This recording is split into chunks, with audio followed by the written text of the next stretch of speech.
Αυτά είναι για την Ελευσίνα. Είναι κάποια σκιτσάκια που θα να κάνει για την Ελευσίνα, σαν πρώτες σημειώσεις, ας πούμε.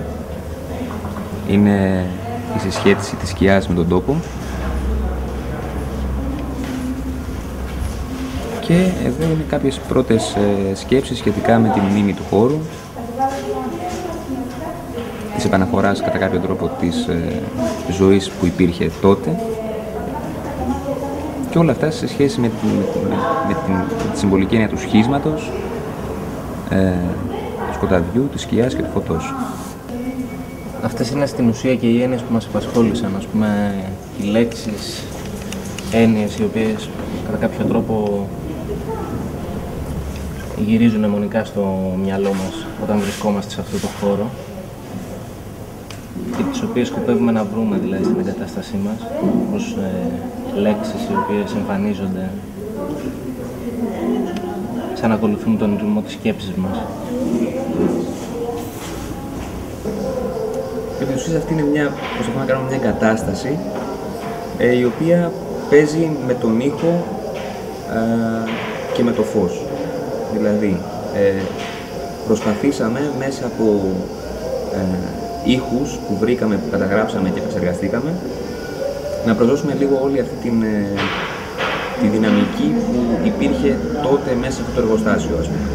Όχι πάλι μια αναμνησιολογική διάθεση, ας πούμε, αλλά με μια πιο εικαστική ματιά.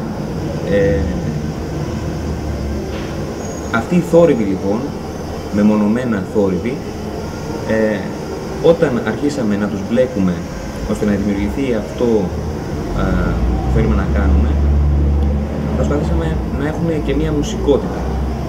Δηλαδή να μην είναι απλώς ήχοι που ακούγονται. Και φυσικά να έχουμε μία αρχή, μία μέση και ένα τέλος.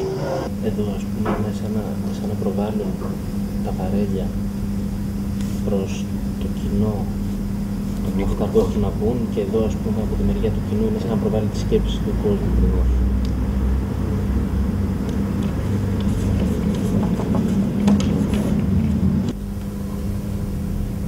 Ουσίας είναι η επικοινωνία που έχουν και αυτά μπορούν να θεωρηθούν ως τύμπανα.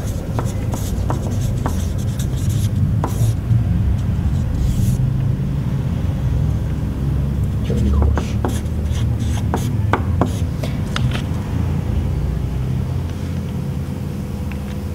Επί της ουσίας αυτά είναι που μας απασχολούν.